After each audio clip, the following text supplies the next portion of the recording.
Hello lovely people, how are you all doing today? I just feel a bit wonky, hold on, there we go. How are you all today? Are you sitting straight? I think I am now.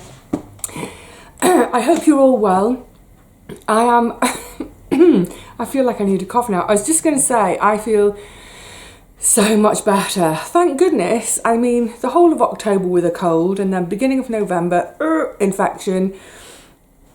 But I do feel, I think I'm almost back to normal. I do find if I'm chatting for a while, I get a bit of a cough going. I know this because I had such a lovely catch up with a very dear friend of mine a couple of days ago. We were nattering for a long time. She is, we first met because we had a house share in Chelsea together when we first moved to London. I didn't know her before then. We were just random people living in the same house.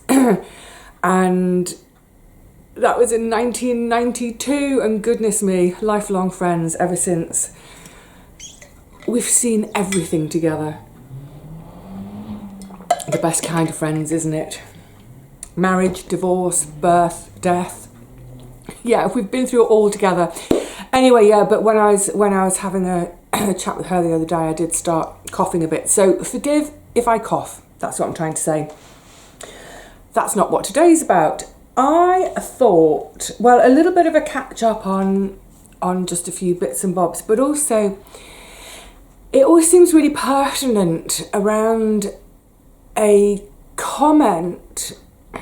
So the stuff I'm going to talk about happened before the comment. I had a comment on one of my videos and it really upset me. Not for me, it wasn't a nasty comment, it didn't upset me personally. I mean, it made me sad because the woman leaving the comment was saying how, you know, she struggles. I think she was saying especially in winter because she gets depressed, she's lonely, and yeah, she's obviously really down in the dumps.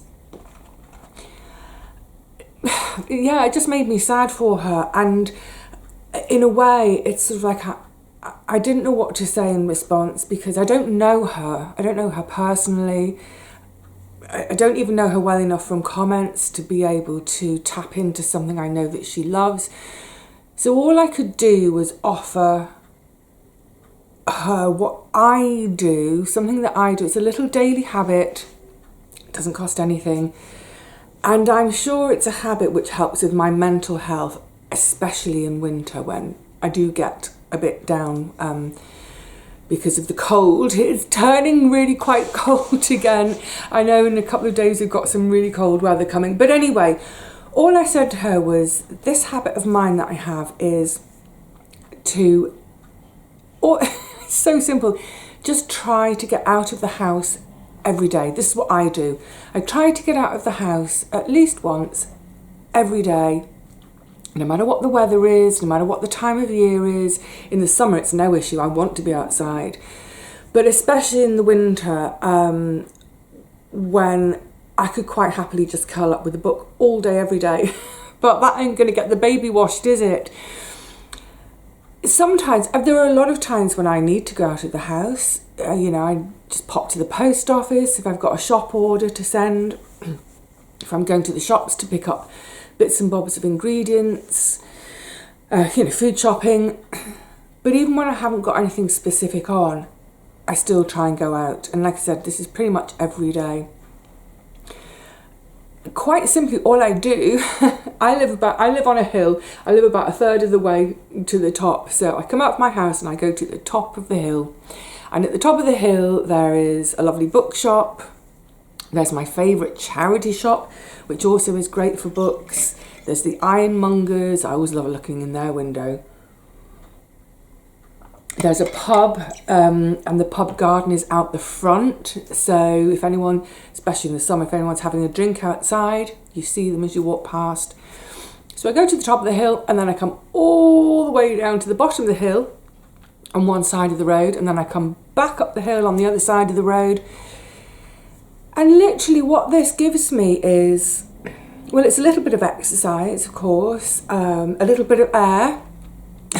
not necessarily going to say fresh air, there's traffic out there, but it's a bit of air, a little bit of daylight, a little bit of, sunshine in the summer, but in the winter it's daylight. We're not going to get any vitamin D from the sun in the winter, from October to March. I don't do it for vitamin D, but to just have that sensation of light and light hitting my eyes. So a bit of exercise, bit of air, bit of light, but also it's the possibility for interactions, whether it be something as simple as just a smile at a stranger walking past, just a smile, or morning, afternoon, just the tiniest little thing, but it's a human interaction. It may be that I pop into one of the shops, the charity shop. I might not be intending to buy anything, but just pop in and say hello to the staff, because they're all lovely, and we've all gotten to know each other over the years. They all know about the house move and all that sort of thing, for instance. So it just opens me up to the possibility of some human interaction. And that's so important, isn't it? As humans, we're social animals. And quite often it means that I bump into a friend on the street and we have a little natter. Or I might see a friend in one of the cafes. I might see our Gary in the cafe. So pop in, and I don't necessarily have a drink, a cup of tea or anything, but sit and have a 20-minute natter with him whilst he's having his coffee. So I think it's a really simple thing to do that doesn't have to cost any money, but I think it's been a really, really worthwhile thing for me personally anyway to do for my mental health, of a change of scene. And the other thing is, when you work from home, especially now that I don't have the garden, I work from home, I could quite easily just stay indoors 6 days a week. I could probably just go out 1 day a week, do a post office run, do my food shopping, come home and never see a soul again. It's not good for us. We're social animals. So even if it's not about being out there with best friends or even friends, just be out there amongst society. I think it's really important for us. We are social beings. Now, I had a particularly lovely example of human interactions, and it all happened in one day, and it's the simplest stuff, honestly, but that simple stuff can really make a difference if you allow it to. If you allow the simple stuff to give you pleasure, then wow, you can have a pleasure-filled life, and it doesn't cost anything. So it started with, that was later in the afternoon. So it started with, I was going to the post office and I was going to pop down to Lidl to get a few bits and bobs of shopping. It was my weekly shop, but I didn't have much to get, just a few bits. So I go into the post office and have my usual chats with the women there. One of the women, she was telling me about her back, and we were just chatting about how, after the age of 50, suddenly you start to notice things a bit more, aches and pains don't disappear quite so quickly. Anyway, so we were having a chat about that, and she said how she's getting really annoyed with her kids because every time she kind of goes, oh, something with my back, her kids tease her saying, oh, you're getting old, Mum. She's like, I'm not getting old. Anyway, perfectly pleasant. And that comes from years of, people say, oh, you make friends so easily, Vivi. But the fact is, whoever I come into contact with and whatever the circumstances are, I try to just connect with them, even in the tiniest way, even if it's just to say, hello, how are you today, at the post office counter. And after a while, because they don't half get some stick, I've heard customers being really awful to them. But after a while, that builds up into a bit more of, then it's like, oh, where are you off to? I'm off to my garden. Oh, you've got a garden. What do you grow? And before you know it, you've built that little relationship up so that on a really horrible day, when everything else is going wrong, I go to the post office and end up having a little conversation which brightens my day. Anyway, so I carried on, went down to Lidl, got me a few bits and bobs, and I refused to use the self-checkout, but besides, self-checkout is all cards only, and I'm a cash girl. So I had no choice but to use I have a choice. I could use a card. I choose not to. I went to the till that's operated by a human being, and there was a chap in front, and he had a big shop. He was doing a massive shop, and he had his little son with him, and they were chattering. And the lass who was on the till, she was just so lovely. She was really talking to him and the little boy. Really engaging. And then I kind of got drawn into their conversation too, which was great because there was a lot of stuff on that conveyor belt. They had a big shop. And then as I got to them, when it was my turn, we carried on chatting. I can't even remember what we were talking about now. What were we talking about? But we were, oh yeah, she was asking me about do I have the little app? And I said, no, I don't have the app because I've got a drug dealer phone. And I pulled my phone out of my bag. She howled with laughter. She was saying, do you know what though? That's what we were talking about. She said, I don't blame you. She said, sometimes I think I want to go back to having that kind of phone just so that I'm not so available all the time, so I don't have emails and da-da. Anyway, the point is, I am open to having conversation with people, to engaging with people. She was so lovely. And, you know, maybe for her it makes her day go better as well when she's having chats and laughs with customers. It's so easy and it's free. It is free to smile at someone. It is free to say hello. It is free to say, how are you doing today? Anyway, so I finished there, coming back up the hill, and as I'm coming back up, I always have a little look in the Superdrug window. Remember I was saying I can see through the window to the deodorant bit. And anyway, on offer, yay! Candy floss. So I could see the pink stickers through the window. So I thought, oh, it's on offer, brilliant, I'll go in. And as I got closer to the shelf, I'm gonna have a little grumble now. When I got up close to the shelf, I could see that the offer was for members only. I'm a bit sick of all the shops and supermarkets doing this. Members price. Because it strikes me that probably I think most people in the UK probably do get membership cards. You know, they're everywhere, aren't they? So why make it members? Just make it an offer. But they make it a membership thing. We have to get these membership cards. And look, it's not about, I don't think Big Brother's watching me. My life is far too boring to watch in terms of, you know, access to my data. But I know the companies do make money, the supermarkets, they do make money from selling our data on to other companies. So I've always been a bit like reluctant. I don't want these membership cards. I want to just be able to go into a shop anonymously, get what I want and leave. I am very anonymous as well because I use cash, for instance. And again, I don't have anything to hide and I do not think the government is watching me. I'm not being a wackadoodle. This is not conspiracy. I just don't like the idea of it. That's what it boils down to. Anyway, I saw that they were on offer members only and I thought, you know what, you've got me on the hook. So I went to the counter and I said to the woman at the counter, and again, she was just so nice. I said, I don't have a membership, but I really want to get this and I want to get it because it retails at £6 and the offer was £4.45 or 49, call it £4.50 for members. I said I really want the offer, so I'm going to have to become a member. What do I do?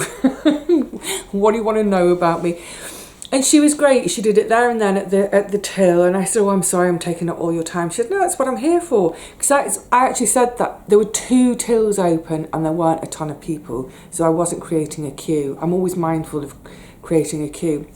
But I said to her, I'm sorry, I'm taking up all your time. And she said, that's what I'm here for. My time is for you. That's why I'm here. And I just thought, what a refreshing attitude. And I said it to her. I said, I don't think I said refreshing attitude, but I said something along the lines of, well, it's really nice because I know that, you know, it's hard working in retail and it's easy to be grumpy with the customers because the customers are grumpy with you. She said, oh no, can't be grumpy with the customers. So anyway, I got that done and finished at the till with her. And I just reiterated as I left, I said, you've been so lovely. Thank you for your service. You've actually served me today and I appreciate it. Thank you. And I left. So that's my little, I know it seems like nothing and it's really, really little, but it is for me the little stuff that counts. 3 really nice encounters, the post office, at Lidl and in Superdrug. Now, any of those 3 people serving me, or even me, any of us could have been grumpy. I could have been doing it all with a grumpy face on, which would have been a grumpy experience for the person serving me. And I know some days aren't great. Some days we might be feeling sad or down. But the thing of grumpiness and impatience and anger, maybe if we all just park that somewhere when we're dealing with shop staff, etc., just give them a smile, give them a hello. I mean, look, if they're really grumpy and rude with you, you know, go for it, be grumpy and rude back. I'm kidding, I don't mean that. So anyway, so all of that had put a big smile on my face, and I had purposely, you know, got a wriggle on with getting stuff done in the morning because I knew I had a delivery in the afternoon. And it's a regular delivery I have about every 2 months or so. And what I like about it, it comes, the courier company is DPD, I think that's it, DPD. And what's great is you get, I think it's usually the night before, the day before you get warned that it's the next day that you're going to get your delivery. I need to blow my nose, hang on a sec, sorry. Sorry, that was starting to really irritate me. Yeah, DPD, I like them because you get, the day before, you get an email to say your delivery is coming tomorrow. And then on the day of, in good time, I would say in the morning, you get another email to say you get a 1 hour time slot. Fantastic. So unlike all these companies that say it's coming tomorrow between 8 a.m. and 8 p.m, with DPD you get a 1 hour time slot, so I can arrange my day around it. And then once you're about an hour beforehand, you can actually start tracking it, and it starts, you can see the little van icon moving. So you can, if they've given you a time slot for say 12 till 1, you can go on at 11:45 and look, and it will say your driver is at delivery number X. He should be with you in 30 minutes. You think, oh, it's going to be 12:15 in that case. Or you might look at it at 12 and it says your driver will be with you in 45 minutes. Okay, 12:45. I'll get on with things. So they're really good in terms of the customer being able to have a small window to concentrate on in order to be able to do all their stuff during the rest of the day. So you know, thumbs up to DPD, but a massive thumbs up to their driver. I should give him a shout out. It's called Fenton. Hello, Fenton. So he's my regular driver. How long has he been delivering for me? This thing that I get, it's about 3 years now. So now any delivery driver that comes, I always say, hello, how are you, at the door. And I know they're always in a hurry. They've got so many deliveries to make, but I just want them to know, I know that you're a human, sort of thing. So whenever he comes, we always have a mini school chat. Like there was one delivery in the summer on a really hot day. And I love it. I was loving it. And so we were chatting about the heat and how, just adore it. We talk about the weather, we're British. But on this occasion, so he arrived perfectly on time. I opened the door expecting to see his big smile. He's full of gold teeth. He's got a row of gold teeth. He looks like he should be doing a bit of rap in his part-time. Oh, I love him. I opened the door and I could just feel his energy was different straight away. So I said, "Hi, oh, thanks. How are you today? What's up? Are you okay?" And it turned out his mum's just had a cardiac event. She's okay, she's alive, but she's in hospital and it happened 2 days ago. So obviously he's worried about her. So we just had a really, really small chat about her. And as he just said, "Thank you so much for asking." And I thought, it's nothing, is it? It's nothing. It's not. That's what I mean about being a human being and those interactions and being out of the house each day and being open to the possibility of interacting with one another and coming back to that same thing. It costs nothing to give a smile. It costs nothing to give a hello. And it costs nothing to say, "How are you?" And it doesn't take much to notice if someone is off, and therefore to say, "Are you okay? You don't seem yourself today," or you look a bit sad. "Are you okay?" Give that person a chance to just let go of something.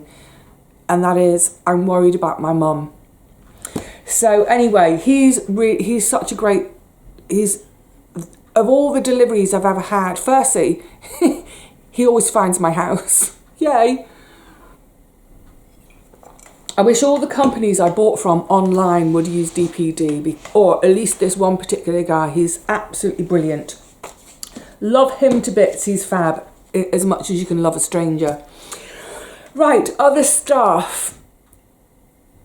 Sorry, I didn't mean to go on about all of that so much, but to me it's really important. It's really important stuff about being a human and respecting other human beings and just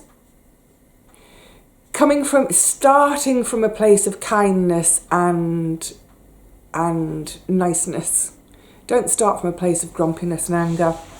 Right, a couple of other bits. So this strimmer, the last time I saw you, I was trying to get rid of the strimmer and the violin. So the strimmer I put on my local Facebook group for sale, had one bite, 20 quid. I mean, what a bargain. And so we exchanged a load of messages that day, and it was going to be the next day. So where do you live? Where's the pickup from? Pardon me, it'll be the next day. It's going to go to an allotment. It's going to go to an allotment site. And I said, "Oh, I'm really pleased about that. I love that it's going to another allotment. We're going to do it in the afternoon." Great. So the next day, I got on with things in the morning, knowing that this was going to be in the afternoon. And it got to about 2 o'clock, and I thought I'd quite like to know what time they're coming, because I think I need to nip out for a couple of things. So I messaged back to say, "Hi, can you let me know a time this afternoon, just because I need to do a couple of things outside of the house, so I need to know what time to be in for you." And I got a message very quickly back, "Sorry, we don't need it. We're not going to come." It's one of those like, why didn't you tell me earlier? Would you have told me? If I hadn't messaged you, would you have actually told me? And look, it's fine that they changed their mind. I'm not going to hold them to it. But it was that thing of, I'm sitting there, it's 2 o'clock, I'm thinking, where are they? And that message coming straight back, "Oh, we don't want it now." Yeah. If you change your mind about something, it's fine. It's fine. But just as soon as you've changed your mind, message that person to say, "We've changed our mind, we won't be coming." And then that person can say, "That's fine. And I'll now get on with the rest of my day, but just give me a bit of warning." So I have decided, I've taken it back to my old allotment. They can use it for nothing. Obviously, I'm not going to charge people at my old allotment. So that's gone. I'm talking about being out and about, so carrying the strimmer down the road, and I saw 2 girls coming up the road they're grown women, who I used to see all the time when I was going backwards and forwards to the plot. And they saw me with the strimmer and they said, "Oh, are you back on the allotment?" And I said, "Oh, No, just giving them this. But yes, human interactions. So that's gone. The violin, remember I told you there was that website I can send photos to. It just wouldn't accept my photos. I don't know why. And I think it was trying to explain something to me about them. It might have been files. I didn't understand it. I was getting in a tizzy. So then I thought, okay, I'm going to look for a charity that I'm just going to get rid of it. I don't want to sell it. Now, I don't care what its value is. So I looked for charities that take beat up old musical instruments, recondition them to give to kids who don't have the money for an instrument.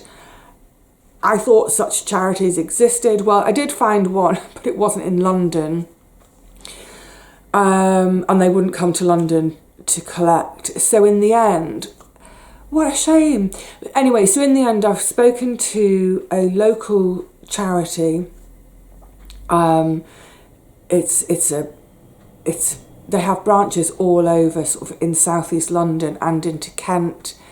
Many people, it's a charity known by a lot of people. It's for a hospice near me where I've had friends go. I had a friend go there for some respite care. I also had a friend, you've heard me talk about Paddy at the allotment, dear old Paddy, whose long-handled cultivator I had. And then because I left the plot, I gave that to Gary to have because I wanted it to stay on site, kind of as part of Paddy on site. Paddy's plot was next door to Gary's plot.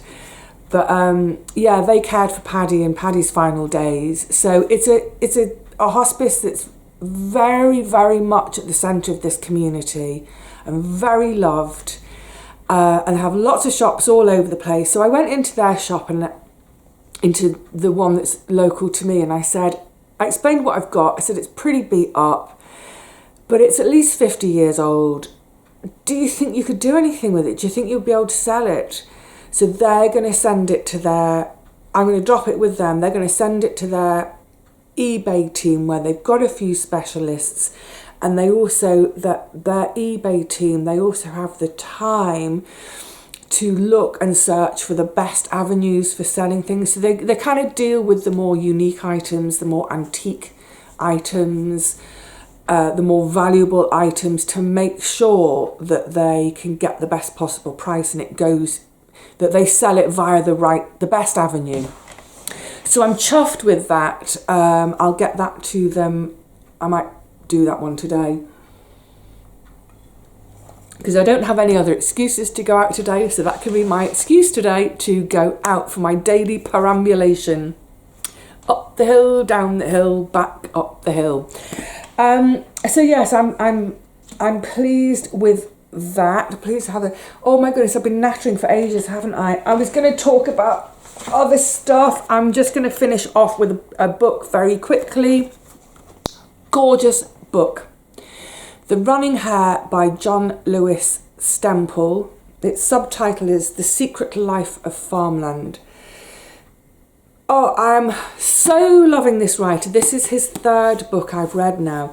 The first one, I think I read it a couple of years ago now. It's called Meadowland. Subtitled The Secret Life of English Farmland, is it? No, Meadowland, The Private Life of an English Field. I adored Meadowland. It was one of my books of the year.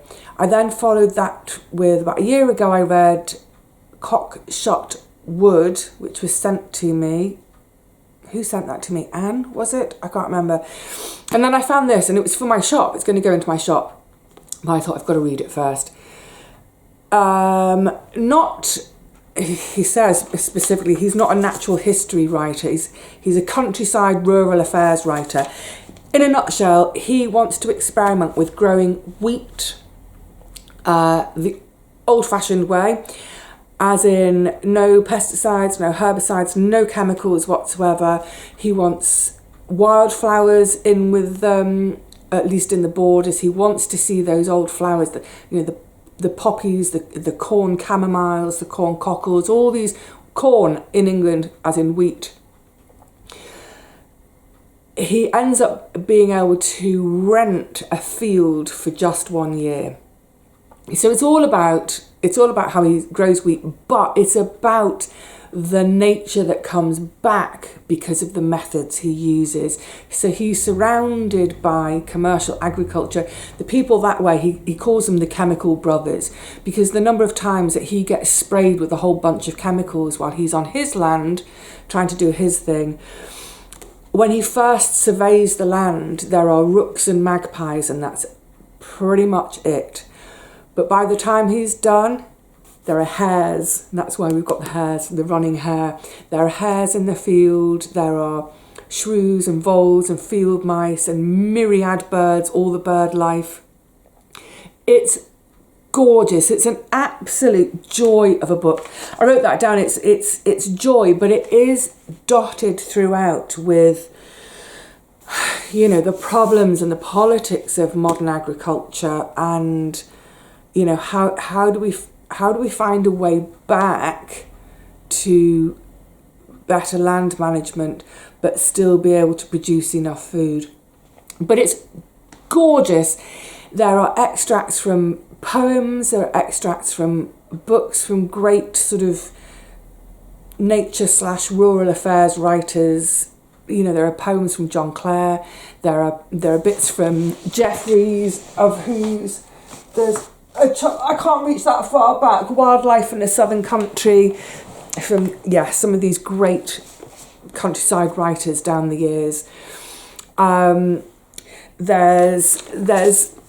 It's really, really interesting in terms of, there's a lot of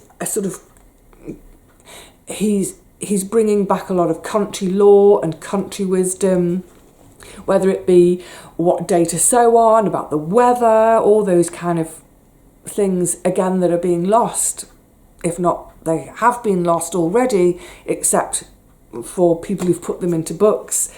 It kind of reminded me a little bit of, for any of you who've read Notes from Walnut Tree Farm, the Roger Deacon book.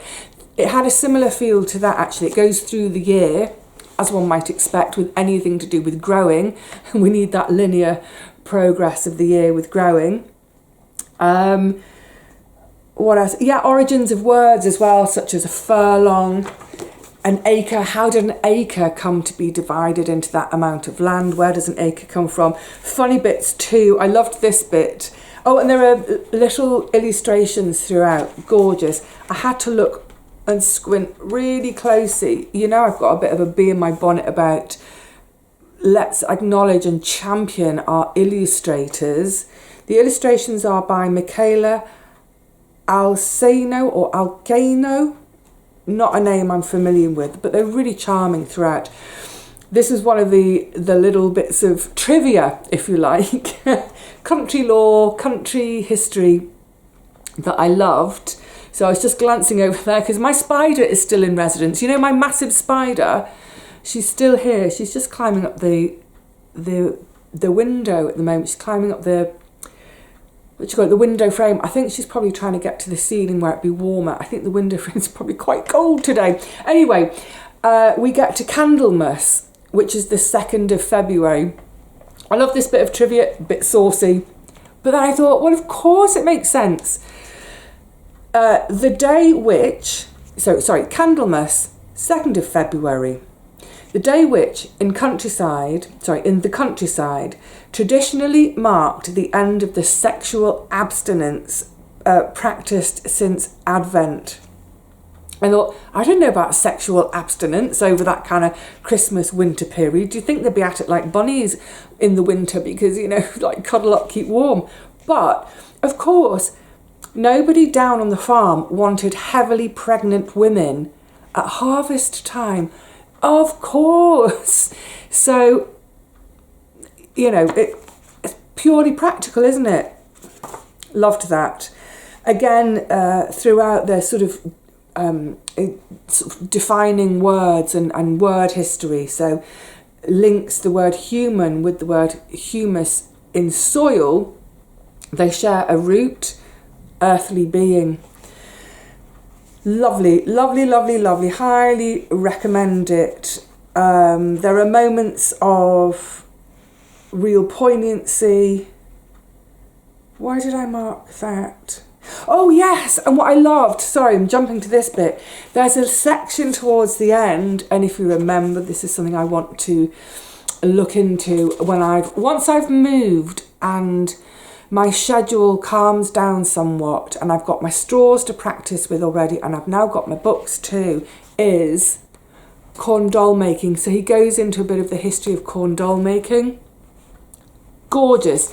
So it's a real kind of feast of country lore, country wisdom, a rural life that it has disappeared, but for some there are. I mean, I do have memories when I was really little down at my grandparents' of the verges of the cornfields, wheat, not maize, of the wheat fields having wildflowers in. That's how I was taught all about things like, this is a field scabious, one of my favourite flowers, field scabious.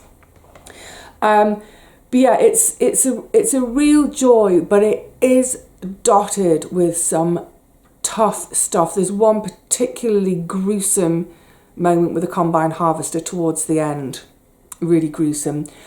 But otherwise, yeah, it's beautiful. I think he's a stunning writer. It's incredibly easy flowing writing. It's so easy to read, even though it's quite information dense, and he's giving us more and more and more all the time. His style is so easy breezy. Rattle through it. I loved it.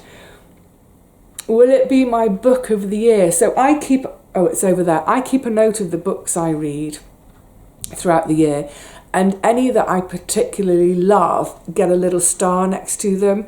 So at the moment it's got a star next to it, and of all the books I've read this year, I think so far there's about 7 that have stars. So it's going to be really hard to pick my book of the year, but this is going to be up there. Give it a read. Give him a read, full stop. John, there's his name. I'll put it there so the camera won't focus on my face for a minute. John Lewis Stemple. Such a total joy. Meadowland, I loved. Cockshot Wood, I did really enjoy too, but Meadowland for me was Meadowland and this sit side by side for that, just that pure joy of what's out there in nature if we do a little bit of intervening and nurturing. All right, lovelies, I think I need to leave. I suddenly feel a bit chilly. I think I need to go and put another layer on. I mean, we're right on the cusp of winter, aren't we? So, yeah, actually, talking of being on the cusp of wintering, I'm now reading that book, Wintering. And for her, she says after Halloween, as far as she's concerned, that's the start of winter. And I was just thinking, yeah, I know November is officially an autumn month, but I feel the same. November, 1st of November, right, that's winter. Hunker down. Or so, not hunker down. Hunker down. Blankets up. Yes. I've got my trusty blankie on my knees. All right, lovelies. I will see you all again really soon, I hope. Yeah, I'll see you soon, because I think the next one, just some updates on the flat stuff and yeah, anything else that tickles my fancy. Until then, please look after yourselves. Stay snug. We are due a couple of really chilly days, I know. So wrap yourself up snug indoors if you're being still doing your work. Even better, wrap yourself up snug and get outside, get moving, get smiling, get greeting, and then come home with that lovely warm feeling from it all and carry on with your working day. Until the next one, gorgeosities, cheerio.